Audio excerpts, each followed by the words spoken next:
Right then, everyone, and welcome to the podcast once again. Aaron can't be on today, he's a bit ill, but I'm here with Benethan.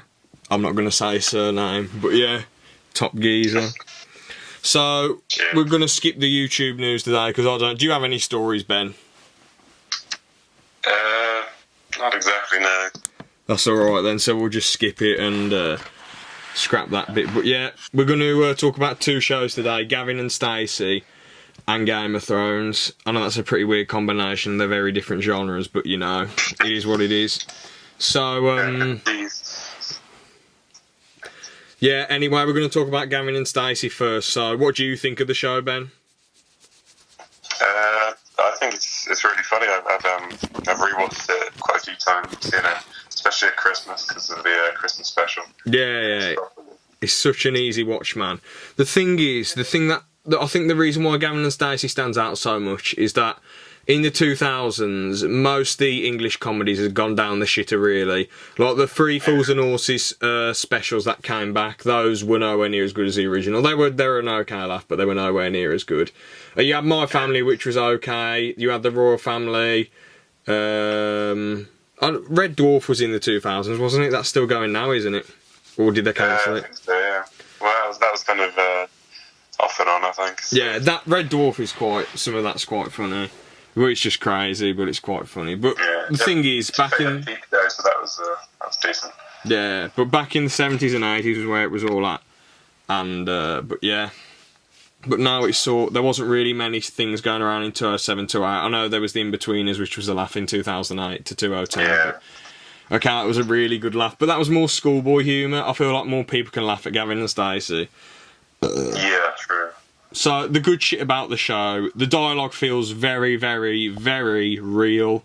Like, they all have regular banter, and they all have good laughs, you know. And all the characters, they're all unique, you know. Even the ones which aren't as, like, upbeat and crazy, they're still really good, like Mick and, who's Stacey's mum called? I can't... Gwen, that's it. Gwen, yeah. Good old Yeah, Gwen. she feels really realistic. Doris is quite realistic. Yeah, I think because it's written with that kind of like local humour, isn't it? Yeah. I know people from like Wales who go mad over it. Yeah, I don't blame them because it's such a sick show. And Nessa, I know the character, Ruth Jones's character, because her and James Corden wrote the show. But the way she acts, there are a few people in real life who are really like, they try and be well, she is an enigma, but you know what I mean.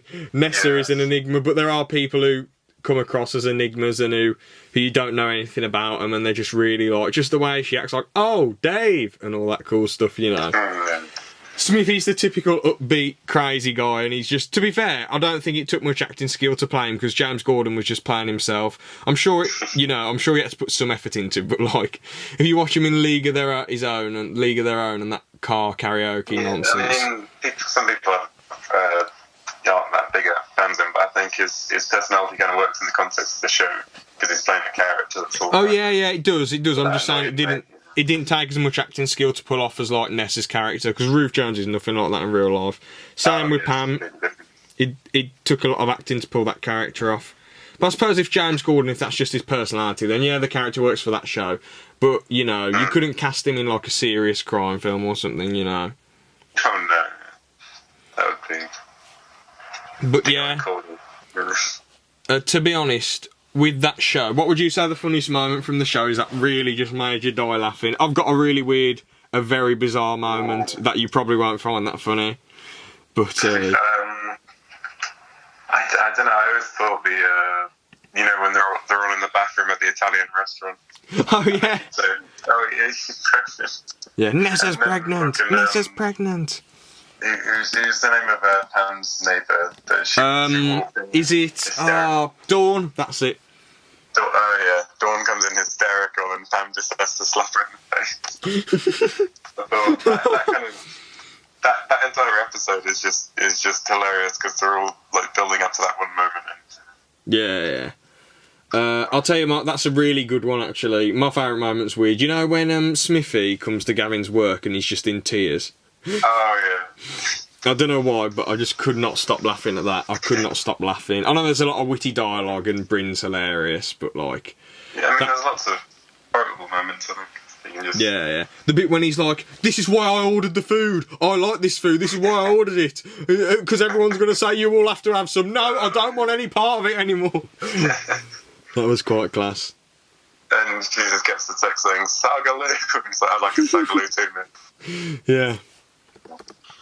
I think that's probably the most, like, whenever a clip comes up on YouTube, it's always the Curry one, because I think people just relate to it, I guess. Yeah. This was a decent moment though when he went, you got to hold and get. Actually, I won't sing it, but you know when they're going, when it was the World Cup and they're doing the robot dance. Yeah. I won't sing it just for copyright reasons, even though we're not monetising this. But it's funny because that whole scene was improvised. Oh, sick! I didn't even know that. Yeah, when he just started walking in, that's why when Gavin laughs, that's basically the accent, Matthew Horn, chocolate, you know. Yeah. I know those two fell out, didn't they? Matthew Horn and Gordon.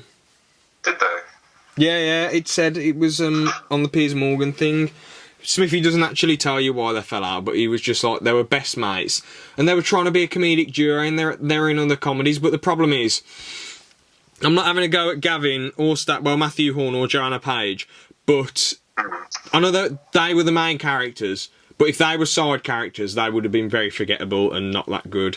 Oh, yeah. Well, because they're the main characters. That's the show, the supporting cast, Yeah. I'm not saying that because they're the main characters, that's why you care about them. But if they were side characters, you'd have to... I know you've watched the show, but anyone watching, you have to watch the show to get what I mean. They're just not that really... They are interesting, but they're not as memorable and funny. But the reason why you like them is because of their romance, you know, and you want it to work out for them, and it's all that stuff. And Stacey's had like 1 million husbands before, you know. But I think... I just think the show's class, you know, to be fair. I just think it's an amazing show. If I was to say a weak point about it, I don't know, it just feels like it goes by too quickly when you watch it. I don't know whether that's... That's the thing with English shows that kind of gets you, because it's not like... In America they have like 20 episodes, but over here we only have like 6, sometimes more. It's usually just 6. The thing is, a lot of those American comedies absolutely suck, if I'm being honest. A lot of them are trash. I mean, quality of quantity any day. But 100%, because I'll just pick a random bag out of a hat, a random cat out of a hat. 2.5 Men, semi-decent show, but you wouldn't go out your way to buy the whole box set and watch it over and over again. And that you can't really quote anything from 2.5 Men. You know, same. Friends is good, okay, you can quote a few things from Friends, but even that's a bit meh. Like, I struggle to watch too many episodes of Friends. Yeah. You know, but those are just 2 random examples. I think when you look at any British sitcom that America have tried to recreate... Yeah, didn't they try and do The In-Betweeners? And it sucks. Yeah, oh god, it was awful, yeah. With the exception of The Office, which I think is probably the best one, but for completely different reasons. I haven't bothered watching any of The Offices. To be fair, I'm going to say the American one, it started out trying to copy the British one, but then it did its own thing in season 2, and that's why people started to like it, because the British humour didn't work with the American audiences. Yeah. To be honest, if I was going to say a weak point about it, I feel like in normal shows, until something like... Because you know how in America that's Seinfeld, I don't know, everyone loves Arnold, everyone loves Raymond, I mean, whatever it's called. They had those shows. Then The Sopranos came along, and that was like the first proper show where you had to watch like every single episode, you know. And I just feel like with comedies it doesn't really work. I know Sopranos isn't a comedy, but Gavin says it's a comedy. I don't know if having a continuous story really works, to be honest with you.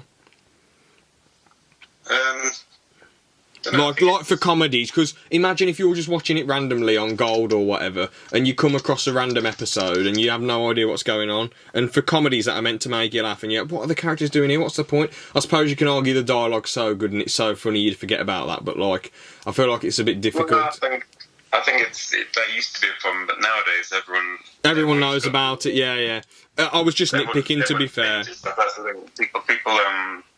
People used to just like tune into like ITV and watch an episode of Only Fools and Horses, whatever it was. Nowadays, people go onto Netflix. They'll start something from episode 1, and they'll go to episode 6 of the last season, and they'll know it all. So I don't know. I think that problem's probably going to dissolve over time, I guess. Yeah, I was just nitpicking, to be fair. I can't really think of much else wrong with it, to be honest. It was just... Gavin and Stacey is just a really class show. You got anything else to add? I want to move on to the other stuff. Probably talk about the Christmas special, I guess. Oh, yeah. They're bringing another one around, aren't they? Yeah, I think... which is really unexpected, because I'd hoped for a while that there'd be a new episode, but the longer it gets, the less likely it is. Yeah. Do you think it'll be any good, or a load of trash? I think, I mean, I reckon the writing is important, but at the same time, the supporting actors like Rob Brydon and Larry Lamb, they've probably got, I think they've got the chops to pull it off regardless of the script anyway, so... Yeah, the thing is, it's only with Gavin and Stacey, you actually had like loads of story time to get developed in it. So I don't know if the Christmas special can they make a proper coherent story that'll get people interested like within an hour. I suppose that if they've saved it for this long and they just want to bring it out, then because to be honest, if they were trying to milk it, they would have done it ages ago. So I feel like it'll be decent. People will be a bit disappointed. Yeah, and he's probably been working on it for a while because James Corden isn't starved for cash at all. So exactly, yeah, he's got millions, man. But hopefully, I think it'll be decent, But anyway, on to Game of Thrones. Then it's obvious what everyone thinks of it, but do you just want to say? Yeah, I was. I think a lot of people, I was disappointed. It got too. No, I mean the whole show at first, not season 8. Oh, okay. Not season 8, I think man. The disappointment comes from the fact that it was a proper good show, at least for the first couple of first few seasons. Just really, like great storytelling and just it was the kind of thing that when it came around, everyone was watching it and everyone was talking about it. So yeah. To be honest, it's just like it's probably seasons 1 to 6. Probably. I know there's a lot of problems with season 5, and like the stuff in Dawn was boring.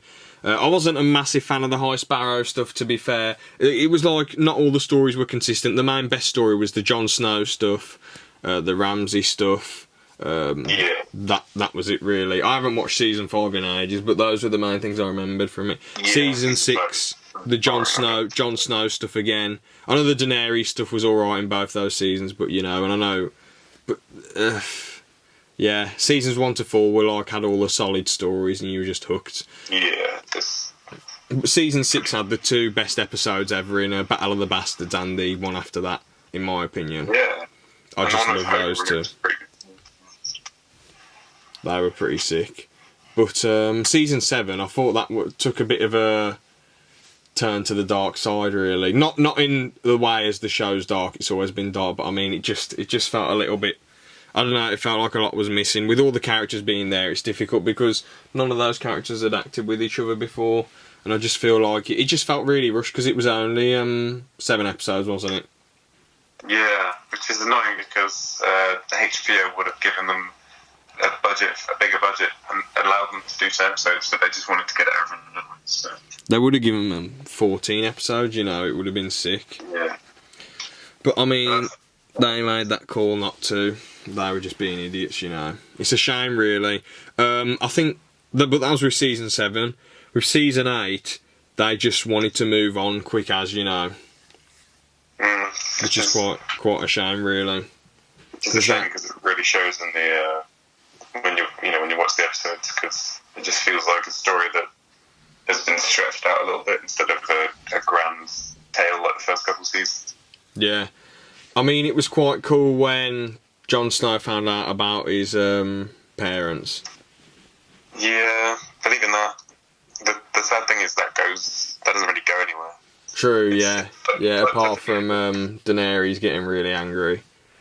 Yeah, and just wanting the throne anyway. At the end, we find out he's the Targaryen, and then at the end of season 7, it's like, oh, he's a proper Targaryen, so he could be king. Yeah.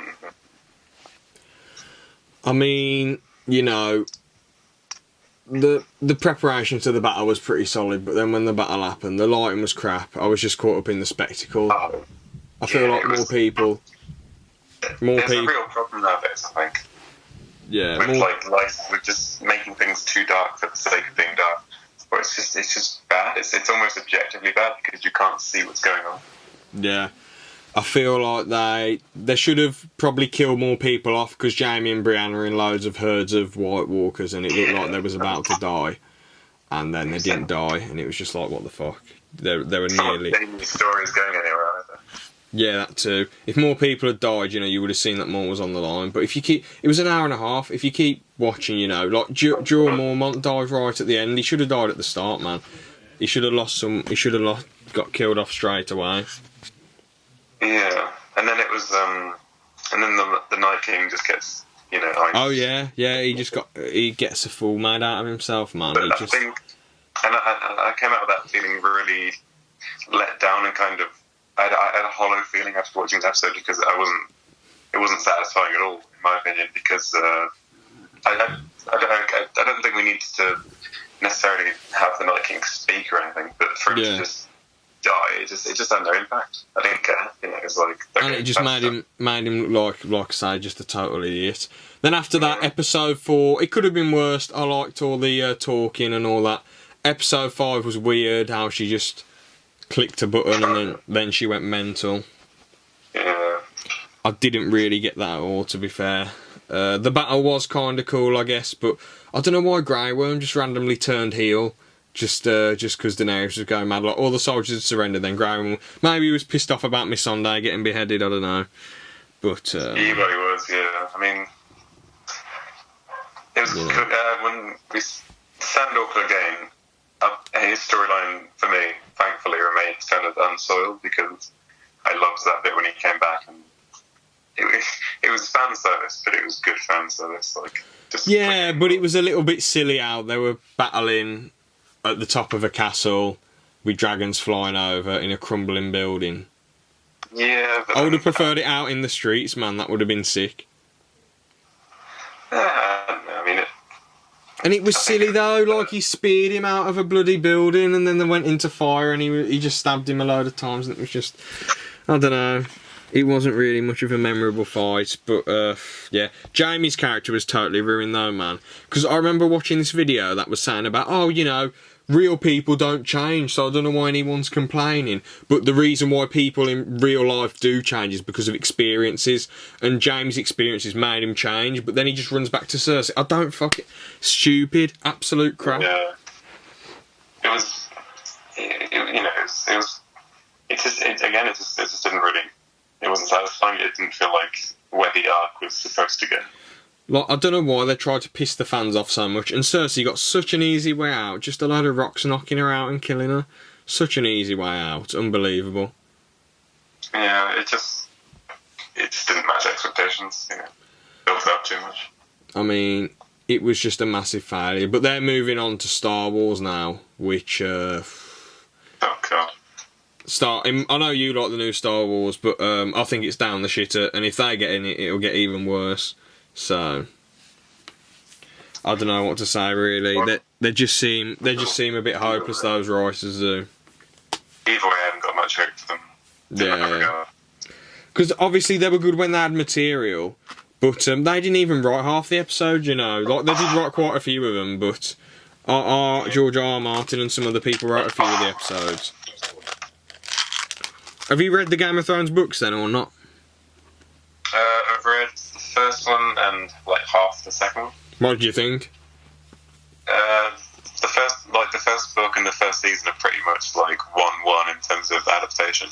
Like, they are basically the same story, with just a little bit taken out. But yeah, yeah. Obviously, you can't flesh out books as much as you can't flesh out adaptations as much as the books, because there's an unlimited budget on books. You can write about whatever you want, can't you? Yeah. Was season 2 of the books any good? mean, I didn't finish it because like they're really long, and it's hard to like get that motivation to finish it when some of the like character storylines drag on a bit. But, yeah, I understand, man. It's still good. You know, like it's still really well written. You know? Yeah. I mean, I heard that Stannis is still alive in the books and he's fighting the Boltons, which is quite cool. Yeah. I thought that battle was a bit meh because you didn't actually get to see what happened. Like, I did like it because Stannis went out like a champion, man, when he was like, go on, do your duty. And then Brienne Tarth just kills him. What a legend, though, because most people, they don't have any cool lines when they die, which it's understandable because if you just, it's out of nowhere. But, like, he was just like, go on, do your duty. Like, what a legend. Yeah. Yeah, so, I mean, I think all the Baratheons are, like, pretty interesting characters. Renly didn't really have much in the show, though, did he? He was just sort of flopping around, and Robert Baratheon only had, like, 7 episodes, but I suppose they were both decent characters. But Stannis had the most... Robert, like, the backstory was just, like, incredible. Yeah, the backstory was good, but I mean, like... You don't really spend much time... Well, I don't know. I wouldn't say he's, like, the best character. I think Stannis is the best, personally. Oh, yeah, well, yeah, he had the most time to develop and stuff. But... Exactly, yeah. I mean, Robert Baratheon, he was cool, but he was just a bit of a dummy, really. Like trying to not let embarrassing Selmy kill that pig. Well, that wild boar. He was a good warrior, but he was a shit king, because he wasn't... Yeah, he just kept spending all the cash. Like a madman. Didn't pay back Tywin Lannister. But in terms of Westeros, those were the good old days. True. When nobody was being burnt to death. Yeah, it got a bit chaotic. I was one last thing about season 8 though, I was kind of disappointed with the actual ending, because as much as I like Jon Snow going back to the Wall, I would have preferred if it was voluntary. Yeah. Instead he was forced. It's kind of a... It's weird, right? And, the one thing I actually did like was Bran becoming king, because I thought... What? Like, no, because like, the reasoning for it actually makes a lot of sense, because... Because he doesn't want anything, he doesn't have any greed. Yeah, and if they want to break the wheel, then the best thing to do would be to bring in a system where they basically just vote for a king, because then it stops all of the people... That would have been a rubbish ending, though, if they did what Samwell Tarly said. No, that is basically what they've done, because... Everyone votes from now on? I thought it was just the council that vote for people. Oh, yeah, well... Yeah, I mean... It's weird, because Bran was voted in, and he can't have kids, so when he dies, they'll have to bring in someone new. Oh, yeah, fair enough. Do you think he'll make wise decisions, or do you think Tyrion and Bronn and everyone will just rule the roost? No, I think there's enough. I think because he's not biased at all, because he's got no kind of personal attachment to anything, so he'll probably just like look into the future and say, "Oh, this isn't going to work. We need to do this instead." Oh yeah, of course he knows. That's rubbish. He just knows everything that's going to happen. Should we do this, Bran? Well, I know exactly the outcome that'll happen if you do that. So essentially, the world's perfect. They've given Westeros the perfect ending because they've got a king who knows absolutely everything that's going to happen every single decision. That's going to be shit. That's rubbish. That's boring. For God's sake. That's the thing. It closes the door on conflict, I guess, because otherwise you just leave it for more stories, and all we know is... No, but it's there isn't going to be sequels, it's going to be prequels, isn't it? Loads of prequel shows. Exactly, What material are they going to use for the prequels then? Because I don't know how they're even going to come up with anything. I know they're going to look at the Night King's past, maybe Bran the Builder. Well, there's a bit that... They're not going to do Rob's Rebellion. No, which is a shame, really. Because George R. R. Martin's written material outside of the 7 books. Oh, that's quite cool. Yeah. That's really good. Then. 6 books, I don't know why he'd do that. But to be honest, I can't really find myself getting the hype for it. Not because of how season 8 turned out, but because I feel like a big part of Game of Thrones was the characters as well as the setting. Yeah, so, and now that's just being rebooted. And since it's a completely different setting too, because it's set way before the Iron Throne and stuff, they're going to have to sell people on essentially a new world, because it is different. You know, it's like Star Wars, but they're taking out all of the like Jedi and stuff. Really. Yeah, it'll probably be really hard to get invested, and it depends who they have working on the show. Hopefully, it just doesn't become a steaming pile of crap. You know, hopefully, it ends up being decent. Yeah, just write the ending first and then work towards that or something. I don't know. Yeah. But with the season 8 ending, I would have preferred more bittersweet ending. You know, I didn't want everything to work out happily. Like, this is why even Fools and Horses had a bittersweet ending originally, like with Rodney and Cassandra's baby sadly dying. Oh yeah. Because there was a miscarriage, but they ended up being millionaires. Because in the final episode, Rodney has a breakdown, doesn't he? But they ended up being millionaires, so it is quite bittersweet. Yeah, this time next year we'll be millionaires. Yeah, that was quite cool about that show though, because like, even though he was a millionaire, Del still wanted to do the wheeling and dealing. But they should have had a Breaking Bad. That's a bittersweet ending. The Sopranos, that's bittersweet ending. I think it depends on who you ally who you ally yourself with, because if you think about it, like Daenerys dying and children being sent back to the wall is kind of shit. But I don't know. I sort of lost all. I lost all hope, or like for Daenerys when she burned everyone. So okay, she was done by that point. There's no way out from here. It's all downhill. Yeah. Yeah. I mean, the thing is, George R. R. Martin said it would be a bittersweet ending, though. But how can you believe any of that, I guess, because he doesn't have any control over it. He just writes the books. When you think about it, it's, well, if he ever finishes the 7th book, which I don't think he will, because he hasn't finished the 6th one, and he's about 72. But because that's got to take such a long time to write. The show has had to cut out, or the show has had to narrow down its plot lines so they can fit in the most important stuff and all the battles and shit, even if it didn't turn out that way. Yeah, but the books will probably keep the same momentum as the early stuff, because he has the time to flesh out all of those characters still. Yeah, I mean, hopefully George R. R. Martin makes it to 95 and he finishes everything. Well, yeah. Or maybe not, I don't know. It'd be quite... at the end of the day, he could quit making the books now as long as he's happy. Yeah, I mean, he doesn't have like a son like Tolkien did, so I don't know if anyone will be around to like make their own version of the ending from what they've been given us. Yeah. You know. Either way, I think it'll probably play out better on page than it does on screen. Yeah, I'm just gutted that they ruined my favourite show, man. And also, I think it's the best show. Yeah. It's just quite irritating. Some people tried to do an edit of it, but I thought it's not going to help by cutting out any of the stuff. I think we just need a different... I don't know. Yeah. So anyway, anything else to add? Or... to that? No, besides, I guess just think of all the good times, you know? Yeah, think of all the best episodes and all that. Alright, anyway, that's it then. That's the end. See ya.